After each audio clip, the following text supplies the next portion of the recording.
Welcome to this coding problem walkthrough. Today, we'll explore problem number 1301, titled Number of Paths with Max Score.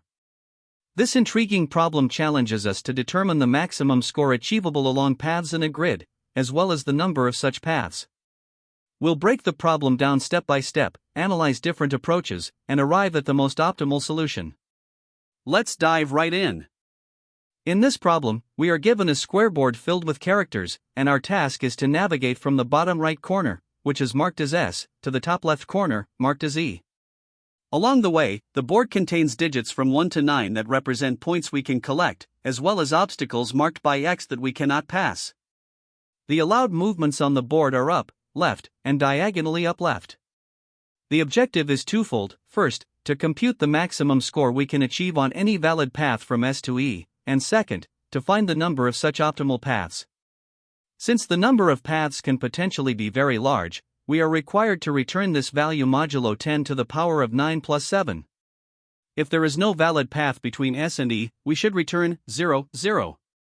The input for this problem is a list of strings representing the board, where the characters include S, E, digits, and X. The output for this problem is an array with two values. The first value, max_score, represents the highest score that can be achieved while traveling from S to E, and the second value, number_paths, represents the number of distinct paths that yield this maximum score, taken modulo 10 to the power of 9 plus 7. To understand this better, consider a few examples. In the first example, the board has the layout E23, 2x2, 12S. The maximum score we can achieve is 7, and there is exactly one path that achieves this score. Therefore, the output is 7, 1. In the first example, the path that yields the maximum score is S-2-2-3-E, collecting a total of 7 points. Since this is the only valid path with the maximum score, the number of paths is 1. In the second example, the board is arranged as E12, 1x1, 21S. Here, there are two paths that achieve the maximum score of 4. These paths are S-1-1-E and S-2-1-E. Thus, the output is 4, 2. Here's a closer look at the second example.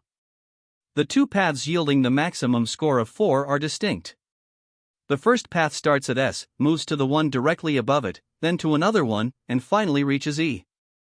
The second path also starts at S, but instead moves diagonally to the 2, then to the 1, and finally reaches E. Since both of these paths collect the same maximum score and there are two of them, the output is 4, 2. Now, for the third example, the board is E11, XXX, 11S. In this case, there is no possible path from S to E, as all possible routes are blocked by obstacles. As a result, the output is 0, 0. In the third example, the obstacles make it impossible to move from S to E, so both the maximum score and the number of paths are 0. This highlights an important edge case where no valid path exists. The problem also comes with constraints to guide us. The board will always be square, with a size between 1 and 100. The top left corner is guaranteed to be E, and the bottom right corner is guaranteed to be S. The rest of the cells will either be digits, obstacles, or one of these special characters. Some edge cases to consider include boards where all cells are obstacles except S and E, or very large boards that require efficient computation. Additionally, scenarios with multiple optimal paths or no paths at all need to be handled carefully. With these details in mind, we can now think about how to approach solving this problem efficiently. To begin with, let's consider two different approaches for solving this problem. The first is the brute force approach. Here, the intuition is fairly straightforward. You would generate all possible paths from the bottom right corner, marked as S, to the top left corner, marked as E. For each of these paths, you calculate the score and then determine both the maximum score and the count of paths that achieve that score.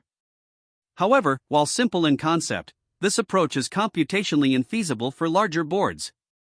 The number of paths grows exponentially with the size of the board, leading to 2n paths in the worst case. This makes brute force impractical. Now, a much more efficient solution involves dynamic programming. The intuition behind this approach is to compute both the maximum score and the number of ways to achieve that score for each cell, progressing from the bottom right corner to the top left. By breaking the problem into smaller overlapping subproblems, we can avoid redundant calculations and solve the problem much more efficiently. In this approach, we make two key observations. First, at any given cell, you can move in three possible directions: up, left, or diagonally up left. Second, to calculate the maximum score for a cell, you consider the maximum score from these three preceding cells and add the current cell's value, provided it's a digit. Similarly, for the number of paths, you sum the paths from the preceding cells that contributed to the maximum score. These insights form the foundation of the dynamic programming approach for this problem. Building on this intuition, let's define the state for our dynamic programming solution. We use a 2D array, dp, where dp, I, j, represents a tuple, max_score, number_ paths, for the cell at position, I, j. Here, max_score represents the maximum score achievable to reach that cell, and number_paths represents the number of distinct ways to achieve that maximum score. Now, let's define the base case. We start at the bottom right cell, which is the starting point S. For this cell, the maximum score is 0 since it's the starting point, and there is exactly one way to start, so dp, n1 equals 0, 1. Next, we define the transition logic. For each cell, I, j, we compute the max_score by taking the maximum of the scores from the three possible preceding cells above, left, and diagonally up left and adding the current cell's value, assuming the cell is not a wall. To compute number_paths, we sum the number of paths from all the preceding cells that contributed to the max_score. Finally, the result of the problem will be stored in dp, 0, 0, which holds the maximum score achievable to reach the top left corner and the number of paths that achieve it. Another approach worth mentioning is breadth-first search, or BFS. BFS can be used to explore all possible paths from S to E while keeping track of the maximum score and the number of paths. However, unlike dynamic programming, BFS is less efficient for this problem. This is because BFS does not naturally take advantage of the overlapping subproblem structure in the way DP does. As a result, BFS leads to redundant computations, which can significantly increase the time complexity for larger boards.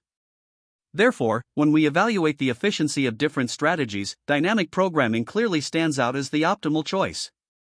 This is due to its ability to handle overlapping subproblems by storing results in a table, effectively avoiding redundant computations. It's also worth noting that dynamic programming scales well for larger board sizes, with a time complexity of n squared for an nxn board. However, there are trade-offs to consider.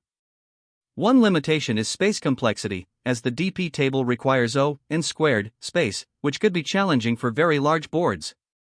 Additionally, implementing the DP solution requires careful attention to edge cases, such as handling walls or special cells like S and E. Despite these considerations, the benefits of dynamic programming in terms of efficiency and scalability make it the most suitable approach for this problem. In conclusion, dynamic programming offers the best balance between efficiency and clarity for solving this problem. By systematically breaking the problem into smaller subproblems and leveraging a well-defined state transition, we can calculate both the maximum score and the number of paths to achieve that score in a computationally efficient manner. While there are potential challenges, such as space requirements and handling edge cases, the overall advantages of this approach make it the most practical and scalable solution. This ensures that we can handle larger board sizes effectively and deliver an optimal solution within a reasonable time frame. To solve the problem of finding the maximum score and the number of paths achieving that score in a 2D grid, we start with a brute force approach. The grid is defined with dimensions mxn, where each cell contains a score value. The journey begins at the bottom right corner, marked as S, and the goal is to reach the top left corner, marked as E. The movement is restricted to either going up or left at each step. The goal is twofold: first, to calculate the maximum score possible along these paths, and second, to count how many distinct paths achieve that maximum score. The solution involves defining a recursive function, dfs x, y, to compute these values.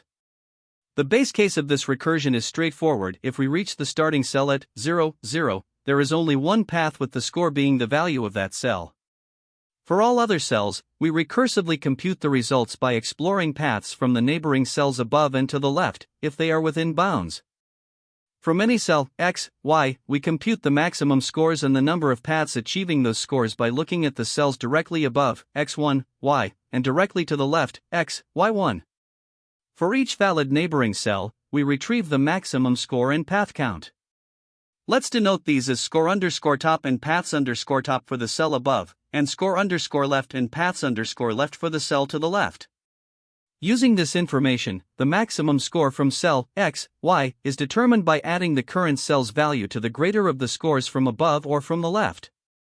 The formula for the maximum score is max_score equals grid x, y plus max score_top score_left. To calculate the number of paths achieving this score, we check which neighbors contribute to the maximum score. If moving from the top cell results in the maximum score, we add its path count to max_paths.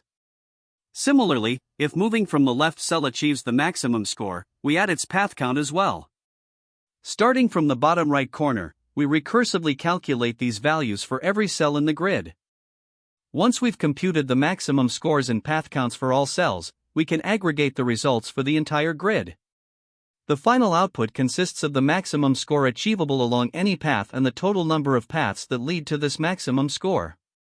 This approach leverages recursive exploration to systematically evaluate all possible paths. Each state, defined by its position, x, y, is associated with the maximum score and the number of paths achievable from that cell to the destination. The problem exhibits optimal substructure, as the solution for any cell depends only on the solutions for its neighboring cells. This property allows us to use recursion effectively. By maintaining separate variables for the score and path count, we ensure that we can calculate these values independently without redundant computations. The input grid serves as the foundation for the calculations, storing the score values for each cell and guiding the exploration process. To optimize the solution, we use a memoization table to store intermediate results and avoid redundant calculations. This table, dp, is a 2D array with the same dimensions as the grid, where each cell, x, y, stores a tuple consisting of the maximum score and the number of paths that achieve it. Memoization reduces the time complexity significantly by ensuring that each cell is processed only once. The algorithm handles edge cases naturally. For example, if the grid contains a single cell, the result is simply the value of that cell with one valid path. If the grid is empty, which may or may not be allowed, the result is 0, 0, by definition. Negative values in the grid are also supported, as the calculations for maximum scores and paths remain consistent regardless of the cell values. By combining memoization with recursive exploration, we transform the naive brute force approach into an efficient and robust solution. The resulting algorithm has a time complexity of O(m*n), because each cell in the grid is processed exactly once, and there are m*n cells in total. The space complexity is also O(m*n), dominated by the memoization table, which stores the results for each cell. This optimization ensures that the algorithm is efficient even for larger grids. By leveraging memoization, we avoid the exponential blowup of recursive calls that would occur in a naive implementation.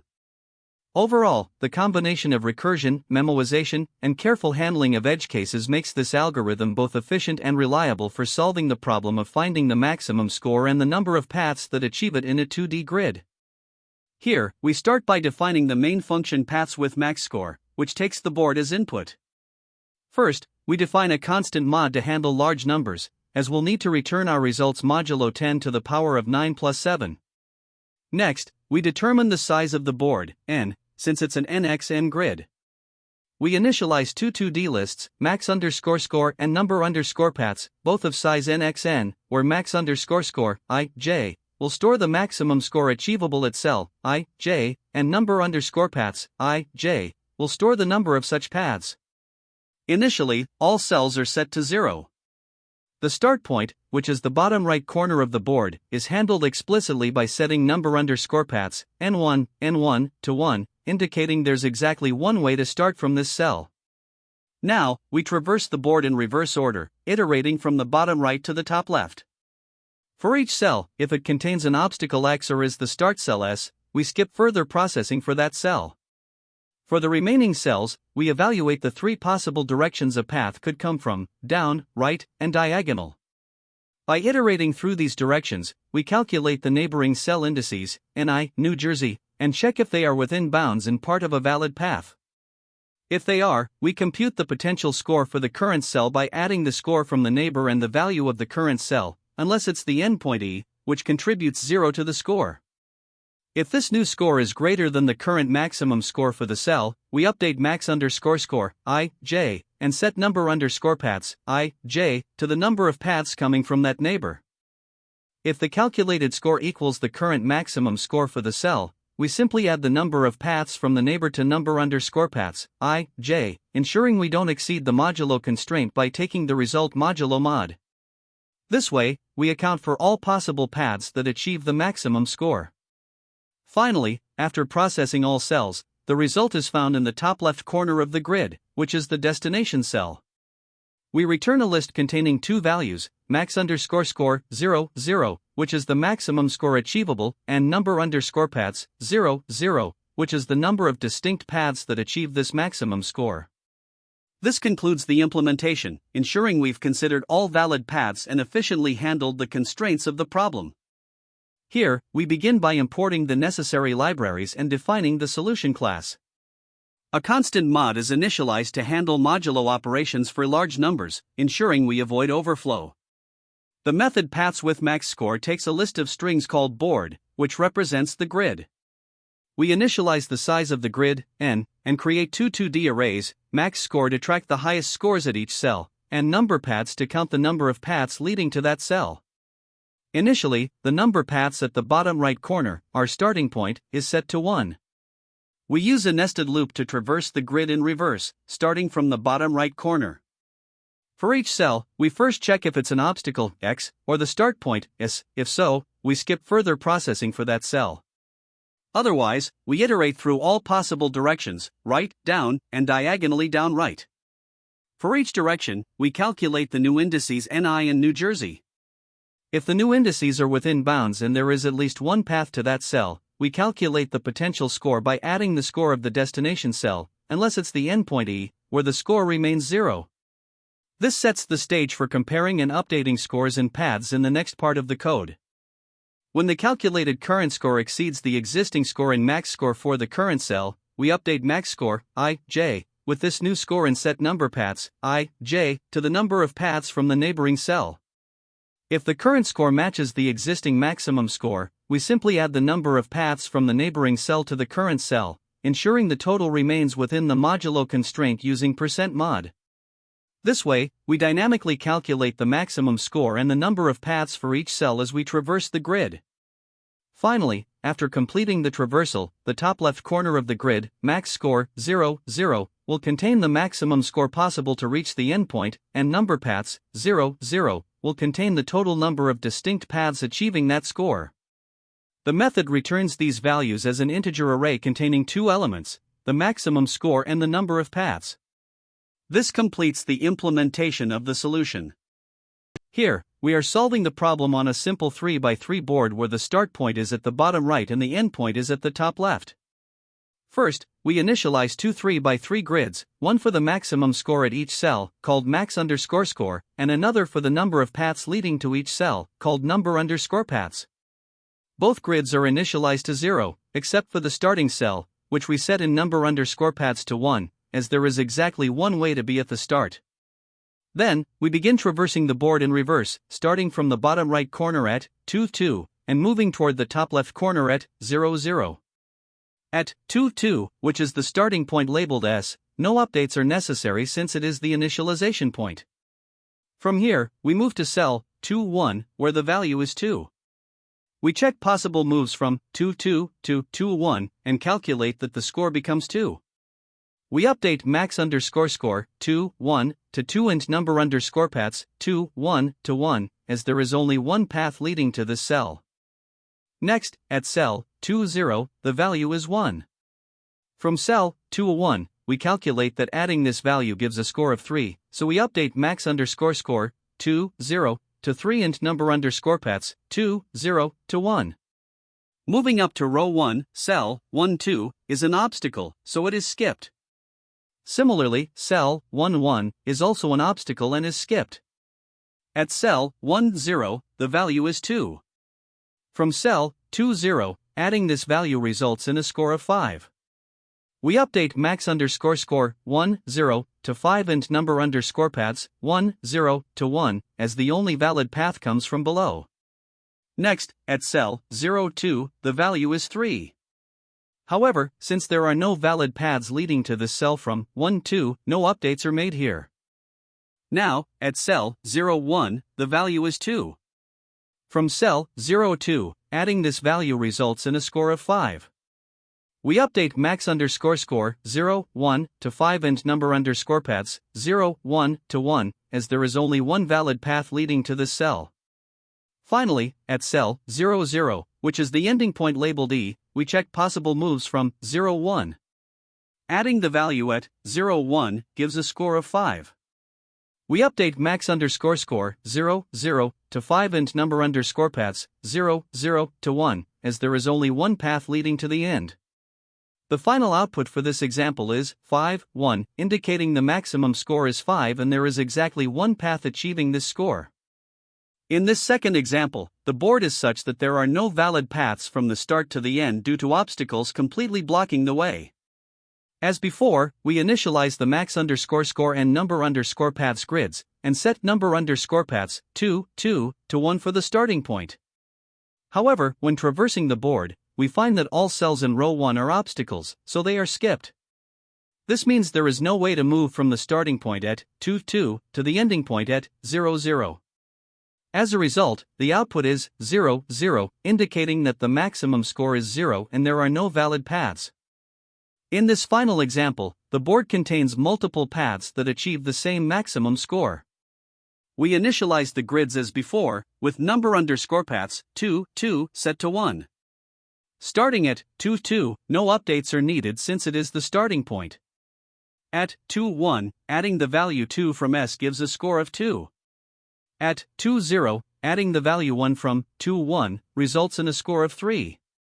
Row 1 contains an obstacle in cells 1 2 and 1 1, so we skip those. At 1 0, adding the value 1 from 2 0 gives a score of 4. Moving to the top row, at 0 2, adding the value 2 from both 1 2 and 2 1 results in a score of 6. At 0 1, adding the value 1 from 0 2 gives a score of 7. Finally, at 0 0, we combine paths from 0 1 and 1 0, resulting in a maximum score of 7 and 2 paths achieving this score. The final output is 7 2. The time complexity of the solution is O, n squared, where n represents the size of the board, which is an n by n grid. Let's break this down step by step.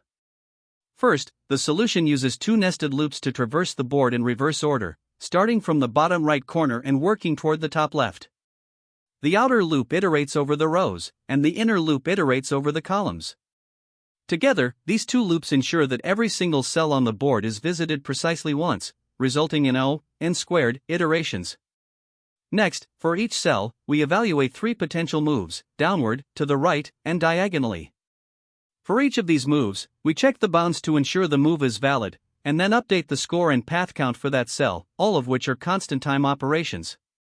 Since the work done per cell is O1, multiplying the O, n squared, iterations of the loops with the O1, work per cell yields an overall time complexity of O, n squared. The space complexity of the solution is also O, n squared, primarily due to the use of dynamic programming arrays. Specifically, we maintain two 2D arrays, one, called max_score, to store the maximum score that can be achieved for each cell, and another, called number_paths, to store the number of paths that yield this maximum score. Since both arrays have dimensions of n by n, they require O, n squared, space in total. Beyond this, the algorithm uses a few auxiliary variables such as constants like mod, the size of the board n, and loop indices, all of which only require O1 space. When we consider the total memory usage, the space required by the DP arrays dominates, leading to an overall space complexity of O, n squared. This remains true for best, average, and worst-case scenarios, as the algorithm always processes the entire board regardless of its content. A comparison with a brute force approach highlights the efficiency of the optimized dynamic programming solution. In a naive method, you would explore all possible paths from the bottom right to the top left corner of the board.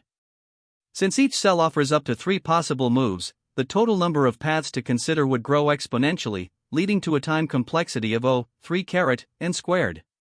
Moreover, calculating scores and paths for all these combinations would make such an approach infeasible for large board sizes. In contrast, the dynamic programming approach avoids redundant calculations by reusing results and processes each cell only once. This optimization reduces the time complexity to n squared. Similarly, while the brute force method would require exponential space to store all possible paths, the DP solution only needs n squared space for the 2 arrays.